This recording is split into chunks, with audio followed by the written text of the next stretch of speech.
Halo semuanya, KMHB Ghost di Tangerang. Kita mau kemana ini? Kenteng Bontek Bio. Nah, lebih tepatnya kita mau ke Wihara Padang Utara. Ikutin kita terus ya.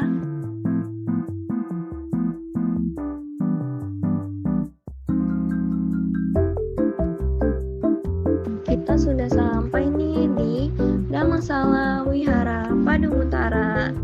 Jangan lupa untuk lepas alas kaki. Karena kita udah di dalam, yuk lihat sekeliling. Kok di sini banyak bingkai-bingkai? Kira-kira ini apa ya? Jadi, ini ialah ilustrasi bagaimana jalannya riwayat hidup Buddha Gautama. Nah, penasaran kan? Enggak. Oke, jadi gini guys. Di gambar pertama terdapat ilustrasi peristiwa lahirnya Pangeran Siddhartha Gautama yang berawal di kerajaan Kapilavastu, di mana Raja Suddhodana dan Ratu Maya yang sangat mengharapkan seorang pewaris. Pada suatu malam, Ratu Maya bermimpi melihat seekor gajah putih masuk ke dalam tubuhnya, yang menandakan kehamilan istimewa. Saat kelahiran tiba, Ratu Maya berhenti di Taman Lumbini, di bawah pohon salak, dan di sanalah Pangeran Siddhartha lahir. Kemudian, Pangeran Siddhartha langsung berjalan 7 langkah, dan di setiap langkahnya tumbuh bunga teratai. Setelah kelahiran Siddhartha, para pertapa dan brahmana datang untuk meramalkan masa depannya. Salah satu yang meramalkannya adalah pertapa Asita. Ia melihat tanda-tanda luar biasa pada bayi tersebut. Jika pangeran tetap menjadi raja, ia akan menguasai dunia. Tapi jika melihat 4 peristiwa, ia akan meninggalkan istana dan menjadi seorang Buddha. Raja Suddhodana ingin agar Siddhartha tetap fokus menjadi raja. Jadi, ketika ia berumur 16 tahun, raja mencarikan istri untuknya, yaitu Putri Yasodhara. Mereka menikah dan hidup dengan penuh kemewahan di istana. Peristiwa selanjutnya adalah saat Pangeran Siddhartha melihat 4 peristiwa. Meskipun hidup dalam kemewahan, Siddhartha merasa ada yang kurang dalam dirinya. Suatu hari, saat pergi keluar istana, ia melihat 4 peristiwa, yaitu orang tua, orang sakit, orang meninggal, dan pertapa. Peristiwa ini menguncang hatinya dan mulai membuatnya bertanya-tanya tentang makna hidup. Apa? Artinya petapa Asita benar dong? Terus bagaimana dengan Pangeran Siddhartha? Jadi setelah Pangeran Siddhartha merasa terganggu dengan penderitaan duniawi, ia akhirnya memutuskan untuk meninggalkan istana pada malam hari. Meskipun pangeran harus meninggalkan istri dan anak, serta menentang ayahnya, ia tetap memulai hidup baru sebagai seorang petapa. Terlihat di ilustrasi bagaimana sang petapa menjalani hidup dengan keras, menaklukkan tubuh dan pikiran sebelum ia menyadari bahwa penyiksaan diri bukanlah jalan menuju pencerahan. Saat pertapa Gautama berada di gubuknya, serombongan penari ronggeng lewat dan seorang dari mereka bernyanyi tentang tali gitar yang tidak boleh ditarik terlalu kencang atau terlalu kendur. Mendengar syair tersebut, pertapa Gautama menyadari bahwa selama ini ia terlalu keras dalam bertapa, hingga hampir saja ia putus asa. Namun, ia menyadari bahwa pentingnya keseimbangan dalam menjalani hidup. Selama bertahun-tahun, ia menjalani hidupnya sebagai seorang petapa, hingga hampir meninggal karena penyiksaan diri yang berlebihan. Namun, suatu hari, pertapa Gautama mendapat bubur susu dari Sujata, seorang wanita muda yang mempersembahkan makanan kepada Dewa Pohon sebagai ungkapan syukur atas terkabulnya permohonan untuk memiliki anak laki-laki.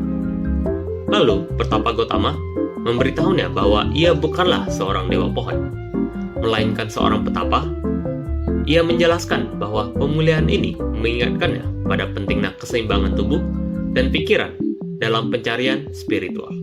Nah, di sini gongnya guys.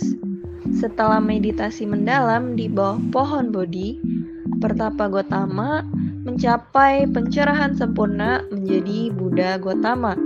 Ia menyadari 4 kebenaran mulia dan jalan tengah yang mengarah pada pembebasan dari penderitaan.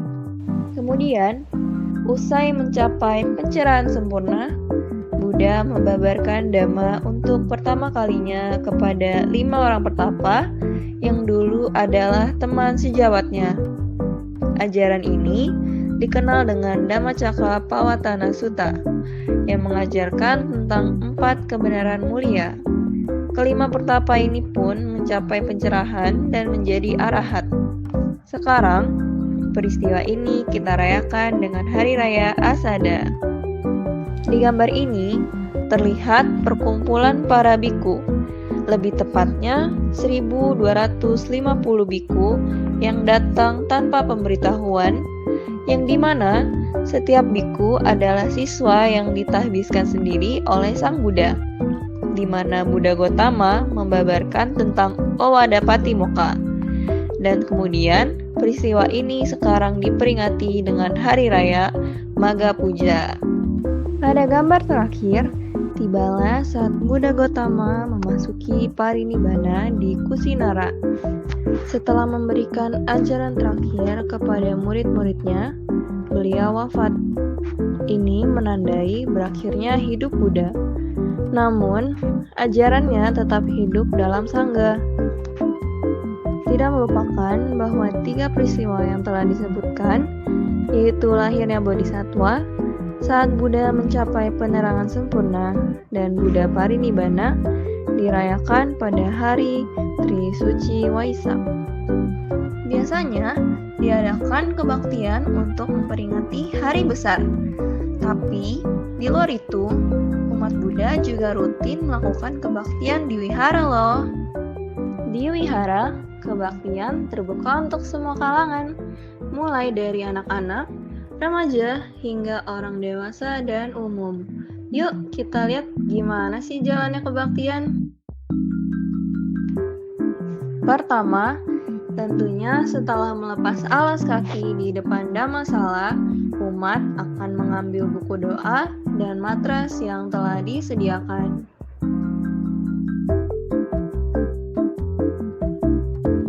Lalu, setelah menempati matras, umat akan melakukan namaskara atau bersujud sebanyak 3 kali menghadap ke altar. Sesuai arahan dari pemimpin kebaktian, umat ikut berdiri untuk memberikan penghormatan kepada Sang Buddha dengan bersikap anjali, sementara pemimpin kebaktian menyalakan dupa.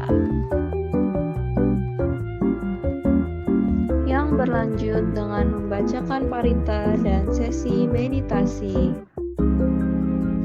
Selesai meditasi, para umat memberi penyambutan kepada Bhikkhu Sangga yang akan memberikan Dhammadesana atau pembabaran Dhamma. Sebelum itu, dilakukan pembacaan parita aradhana yang dipimpin oleh Bhikkhu Sangga, lalu diikuti oleh para umat. Di saat Dhammadesana, yaitu momen untuk mendalami ajaran Buddha dan belajar bagaimana mengaplikasikannya dalam kehidupan sehari-hari berlangsung, dilakukan juga kegiatan berdana. Kebaktian dilanjutkan dengan pemercikan air atau blessing oleh Bhikkhu Sangga dengan pembacaan doa. Selesainya, Bhikkhu Sangga menerima amisa puja dari salah satu umat dan meninggalkan Dhammasala. Kegiatan penutup dari kebaktian adalah doa yang dibacakan bersama-sama. sebelum meninggalkan Damasala, para umat melakukan namaskara kembali. Nah, begitulah riwayat hidup Buddha Gotama dan jalannya kebaktian di wihara. Semoga kita bisa mendapat pembelajaran dari konten ini. Jangan lupa like, komen, dan subscribe. Sampai jumpa di Dhamma Sharing selanjutnya. Dadah!